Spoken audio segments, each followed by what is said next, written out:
A traição do narcisista não começa na cama. Começa no olhar que esfria, na ausência que cresce, na presença que pesa. Como Freud já alertava, o inconsciente sabe antes do consciente reconhecer. E é isso que acontece com você agora. Seu corpo reconhece os sinais antes mesmo que sua mente permita aceitar a verdade.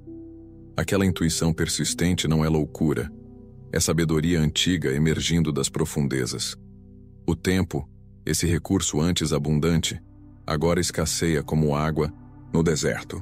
Compromissos surgem do nada, reuniões se prolongam misteriosamente. E aquela pessoa que antes fazia questão da sua companhia, agora parece evitar até mesmo o mais breve contato visual durante o jantar. Estou ocupado. Torna-se o mantra repetido, em tons diferentes, mas sempre com o mesmo efeito: criar distância. Como dizia Sigmund Freud, a verdade reprimida sempre encontra seu caminho através das rachaduras da negação. E as rachaduras já começam a aparecer. O silêncio entre vocês, antes confortável, agora carrega o peso de 1000 palavras não ditas. É um silêncio diferente, carregado de segredos, de culpa mal disfarçada. Você sente a mudança no ar, como aquela pressão atmosférica antes da tempestade. Freud compreendia bem essa dinâmica quando afirmava que o silêncio é a mais alta forma de comunicação, e esse silêncio está gritando verdades que os ouvidos ainda se recusam a escutar, enquanto a alma já compreendeu completamente. O despertar começa com pequenas percepções. Mensagens respondidas com atraso cada vez maior. Desculpas elaboradas demais para serem verdadeiras. Um perfume diferente que você nunca comprou. Como peças de um quebra-cabeça que se recusa a tomar forma completa, esses fragmentos flutuam na sua consciência. Há momentos em que você quase conecta todos eles, mas algo dentro, talvez o medo, talvez o amor, empurra a verdade para longe. O preço da ignorância é menor que o preço da verdade, dizia Freud, mas chegará o momento em que nenhum preço valerá mais que a liberdade de saber. O celular, antes deixado distraidamente sobre a mesa, agora é guardado como relíquia sagrada. Senhas são alteradas sem explicação. Notificações silenciadas. Telas viradas para baixo quando você se aproxima. A tecnologia torna-se o altar onde o narcisista guarda seus segredos mais preciosos. Como num jogo de xadrez, cada movimento digital é calculado para que você não veja as outras peças em movimento. Freud já alertava: o ser humano tem uma capacidade extraordinária de compartimentalizar sua vida. E o narcisista elevou esta habilidade à categoria de arte. Observe como ele surge completamente transformado em certos dias. Um novo corte de cabelo, roupas que você nunca viu antes, um perfume que não estava no banheiro de vocês. A vaidade, sempre presente, agora transborda em rituais de autoimagem excessiva. Não é para você, nunca foi. A máscara está sendo polida para novos olhares, para plateias frescas que ainda não viram o espetáculo completo. Como dizia Sigmund Freud, raramente somos o que parecemos ser. E o narcisista é mestre em criar personagens que encantam precisamente quem ele deseja conquistar. Com os outros, tudo é encanto e sedução. Você observa à distância como ele se transforma, na presença de certas pessoas. A risada mais alta, os gestos mais expansivos, a atenção absoluta que um dia foi sua. É como assistir a um ator talentoso interpretando o papel que um dia você acreditou ser real. Em casa, porém, o gelo reina. O contraste é tão gritante que parece impossível ser a mesma pessoa. Freud explicaria: a duplicidade de caráter é uma estratégia inconsciente de sobrevivência. Para o narcisista, é uma estratégia de conquista múltipla. A máscara não serve apenas para encantar novos alvos, mas também para confundir você. Quando confrontado, ele mostrará a indignação perfeita, olhos arregalados de inocência ferida, palavras cuidadosamente escolhidas para fazer você duvidar da própria percepção. Como pode pensar isso de mim? Perguntará com a sinceridade de um ator premiado. E por um momento você quase acredita. Quase. Porque, como Freud nos ensinou, a negação é uma das formas mais primitivas de defesa, e ninguém nega com tanto fervor quanto aquele que esconde verdades dolorosas. O ciclo começa de forma quase imperceptível. Pequenas inconsistências nas histórias contadas, detalhes que não se encaixam, horários que não fazem sentido. Você nota, questiona suavemente, e então vem a tempestade. De repente você é o problema, inseguro, paranoico, controlador. A inversão é tão hábil que, em minutos, você se pega pedindo desculpas por ter questionado. Freud chamava isso de projeção, quando alguém atribui ao outro suas próprias falhas inaceitáveis. E assim, o narcisista projeta em você a desconfiança que sabe merecer. A dúvida, uma vez plantada, cresce como erva daninha em solo fértil. Você começa a questionar não apenas o comportamento dele, mas sua própria sanidade. Será que estou imaginando coisas? Você se pergunta, nas noites insones, repassando conversas, analisando gestos, buscando provas que talvez nunca encontre. O narcisista alimenta essa confusão mental, ora sendo extremamente afetuoso, ora completamente distante.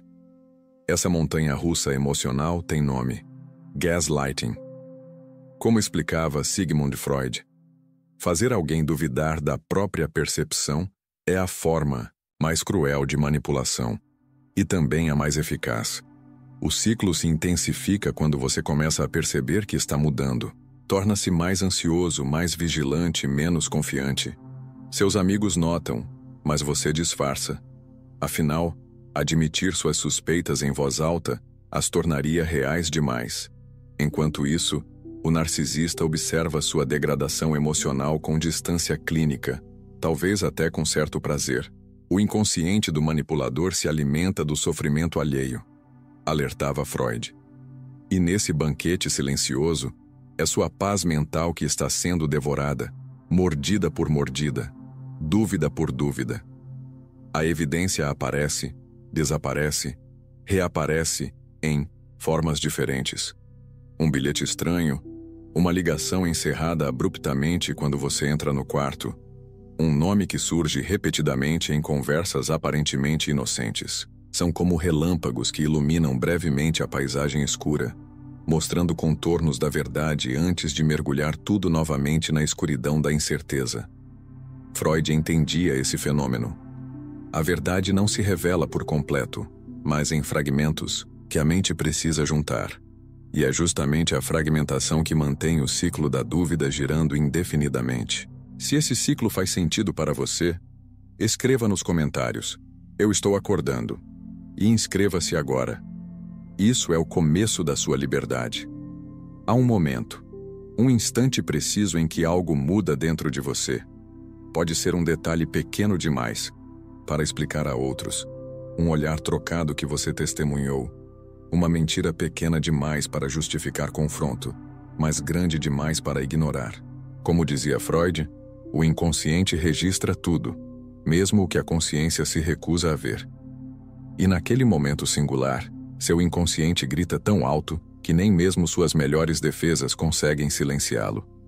É a gota d'água. Não porque seja a pior das ofensas, mas porque é a última que o copo comporta. A irritabilidade dele atinge níveis insuportáveis. Qualquer pergunta sua é recebida como acusação, qualquer gesto de carinho é interpretado como invasão. A pessoa que antes dizia te amar agora parece não suportar sequer sua respiração no mesmo ambiente. Esta hostilidade crescente não é coincidência, é estratégia. Freud chamava isso de agressão como mecanismo de distanciamento.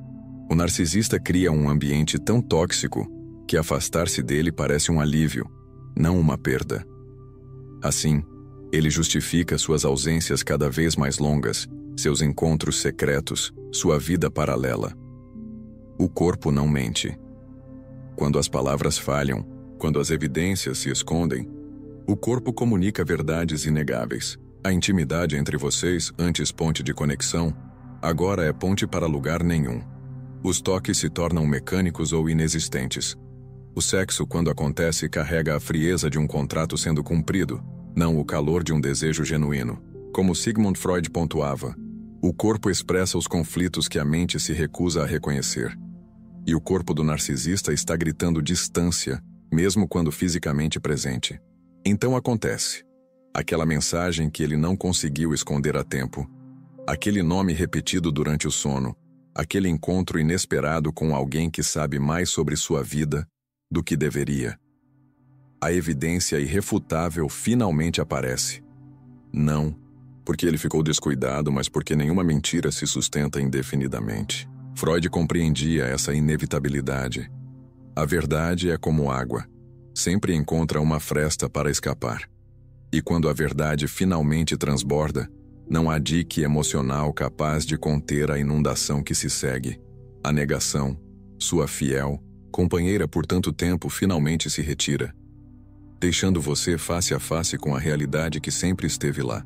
O momento em que você aceita a verdade é doloroso, mas também surpreendentemente libertador. É como se um peso invisível, cuja existência você mal reconhecia, fosse subitamente retirado dos seus ombros. A respiração se aprofunda, a mente clareia. Sigmund Freud descrevia esse fenômeno como catarse cognitiva, quando finalmente permitimos que a verdade que sempre soubemos inconscientemente emerja à consciência. É a primeira centelha de uma fogueira de libertação que está apenas começando a queimar. O narcisista percebe a mudança em você antes mesmo que você a verbalize. Ele nota o novo brilho nos seus olhos, a postura mais ereta, a voz mais firme. E isso o aterroriza.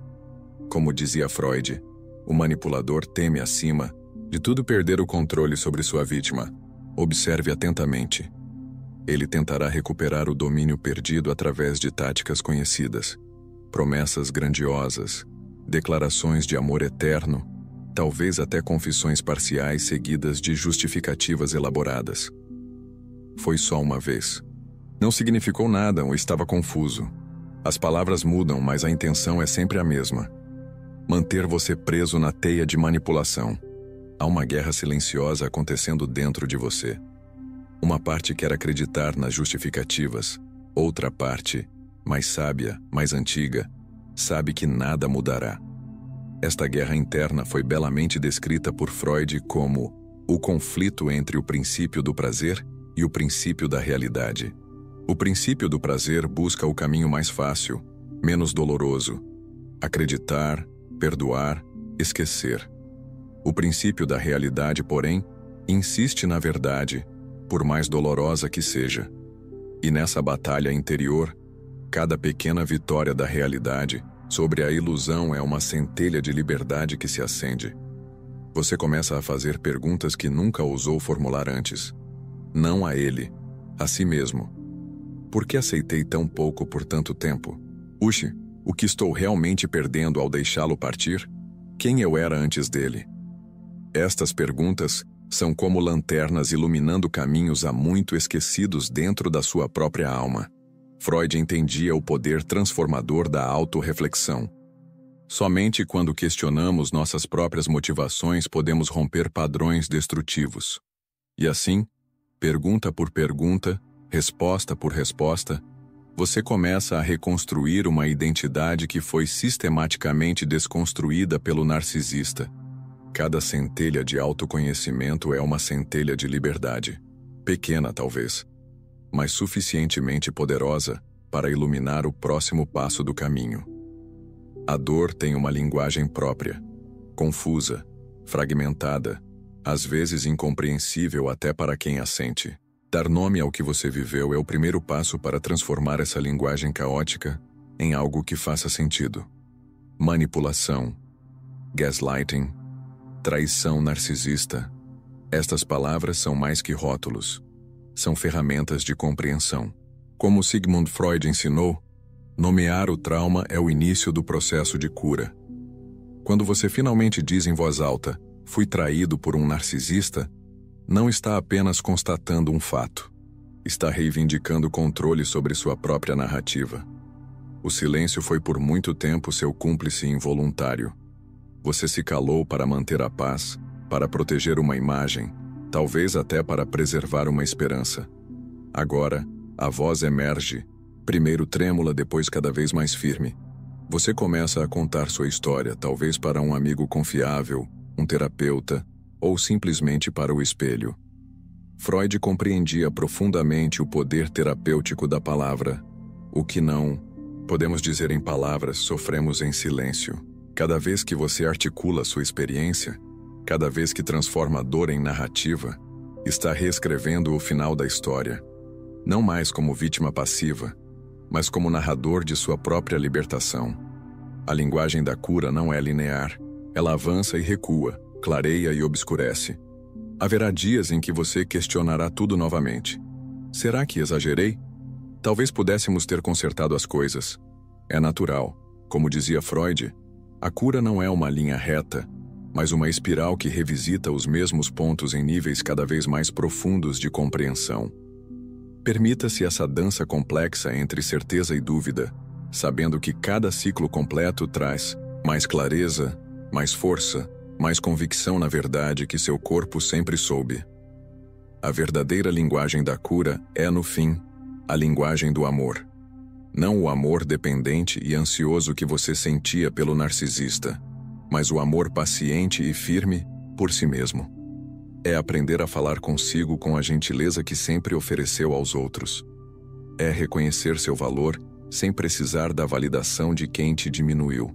Freud, em seus últimos trabalhos, concluiu que o amor próprio genuíno é o antídoto mais poderoso contra o abuso psicológico.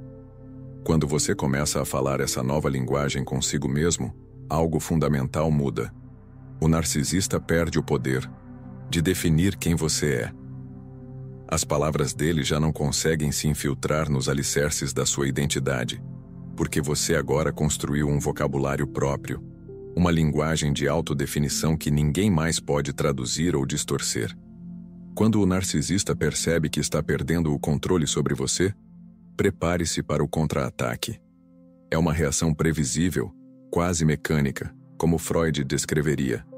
O narcisista, quando confrontado com a perda de sua fonte de alimentação emocional, responde com fúria primitiva. Esta fúria pode se manifestar de várias formas. Campanhas de difamação contra você entre amigos e familiares, onde ele se apresenta como a verdadeira vítima da história. Ameaças veladas ou explícitas. Ou, paradoxalmente, declarações súbitas de amor eterno e promessas de mudança completa. Não se engane. Nenhuma destas respostas tem relação com o amor. Todas são tentativas desesperadas de recuperar o controle perdido. A tática mais desestabilizadora será a tentativa de reescrever a história de vocês. De repente, momentos que você viveu intensamente nunca aconteceram, enquanto ofensas que você nunca cometeu se tornam o centro da narrativa.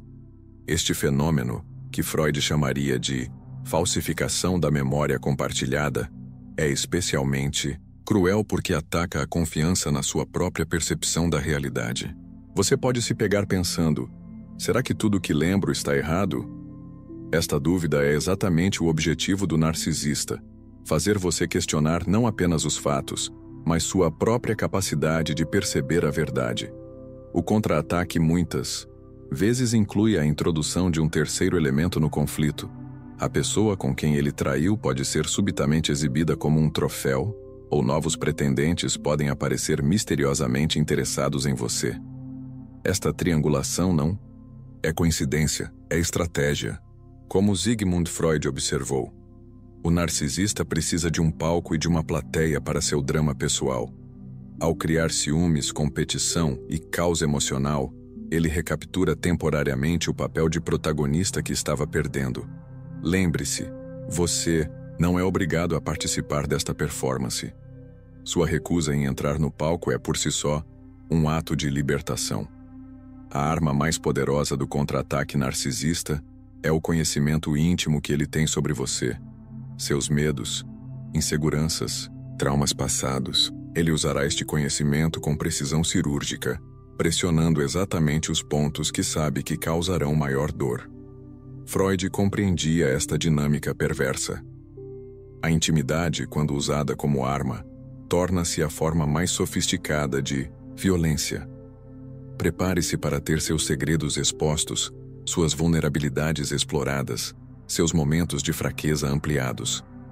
Mas lembre-se também que esta exposição brutal revela mais sobre o caráter dele do que sobre o seu valor. Cada golpe baixo é apenas confirmação adicional de que sua decisão de afastamento é não apenas correta, mas vital para sua sobrevivência emocional. Chega um momento em que todos os caminhos convergem para uma única encruzilhada: continuar no ciclo ou rompê-lo definitivamente. Não existe meio termo com um narcisista. Qualquer concessão será interpretada como permissão para retomar o controle total. Sigmund Freud compreendia esta dinâmica quando afirmava: certas relações só oferecem duas possibilidades: submissão completa ou separação completa. A escolha final não é entre ficar ou partir, é entre continuar morrendo, aos poucos, ou começar a viver plenamente. Entre aceitar uma mentira confortável ou abraçar uma verdade dolorosa, mas libertadora. O momento da decisão raramente chega como um raio de clareza súbita. É mais comum que venha após centenas de pequenas decisões diárias.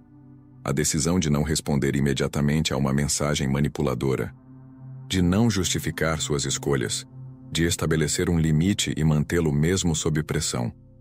Como dizia Freud, a liberdade não é conquistada em um único ato heróico, mas em 1000 pequenos atos de coragem cotidiana.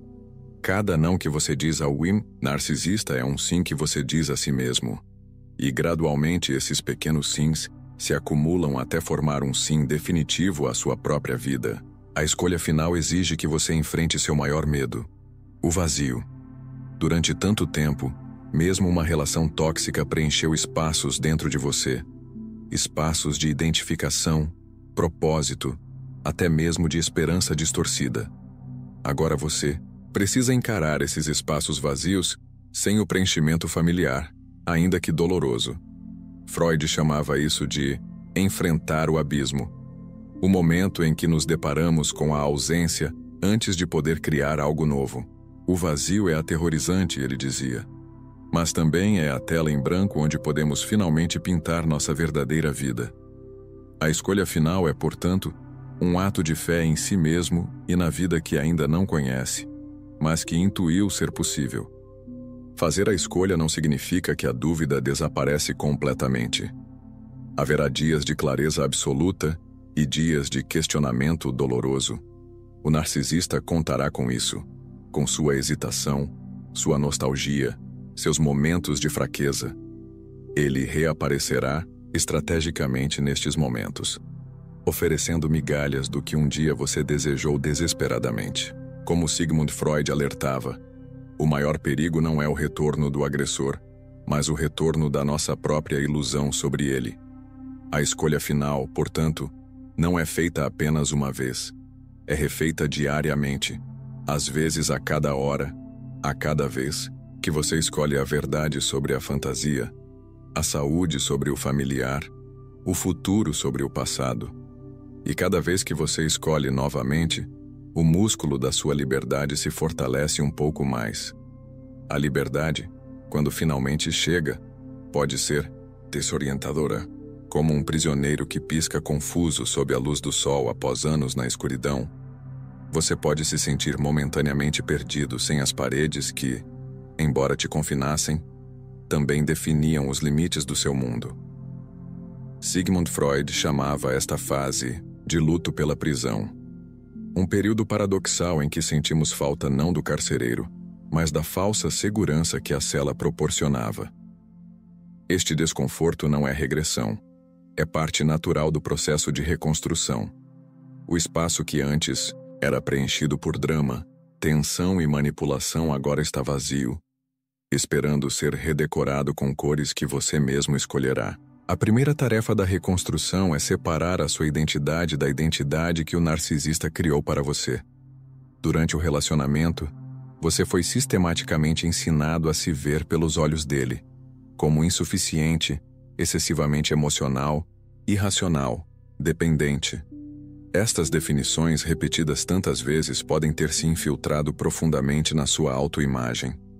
Como dizia Freud, as palavras têm poder mágico. Podem trazer tanto a maior felicidade quanto a mais profunda desesperança. Agora começa o trabalho paciente de desconstruir estas definições impostas e recordar quem você era antes. Seus sonhos originais, seus talentos naturais, seus gostos autênticos que talvez tenham sido ridicularizados ou desvalorizados. O silêncio, antes opressor, agora se transforma em aliado da reconstrução. Nas lacunas onde antes existiam as vozes críticas, a dele e a sua interna que aprendeu a imitá-lo, surge espaço para novas vozes, novos pensamentos, novas possibilidades. Freud compreendia o poder do silêncio voluntário. É no silêncio receptivo que encontramos não o vazio, mas a plenitude do ser. Este silêncio não é mais o silêncio amedrontado de quem teme dizer a coisa errada. É o silêncio contemplativo de quem está atentamente escutando a própria alma despertar depois de um longo sono. Neste silêncio, as peças fragmentadas do seu eu começam lentamente a se reconectar em padrões novos e mais autênticos. A reconstrução mais profunda acontece no reino da confiança, não apenas nos outros, mas principalmente em si mesmo. A traição narcisista danifica nossa capacidade de confiar em nossos próprios instintos, percepções e julgamentos. Como Sigmund Freud notou, a pior solidão é não estar confortável consigo mesmo. O caminho de volta para esta autoconfiança é pavimentado com pequenas promessas que você faz e cumpre para si mesmo. Compromissos simples, como praticar autocuidado diário, estabelecer e manter limites saudáveis, falar sua verdade mesmo quando tremer a voz. Cada promessa cumprida é um tijolo na reconstrução do seu templo interno. Cada ato de autocompaixão é uma janela que se abre neste templo, deixando entrar luz onde antes só havia escuridão.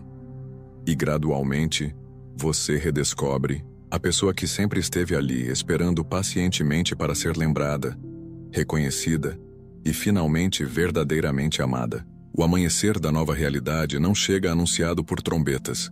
Vem silenciosamente, quase sem você perceber. Um dia você simplesmente nota que respirou profundamente sem aquela pontada no peito, que riu sem calcular consequências, que passou horas sem pensar nele. Estes pequenos momentos de liberdade se multiplicam, até que a exceção se torna a regra. Você está vivendo novamente, não apenas sobrevivendo.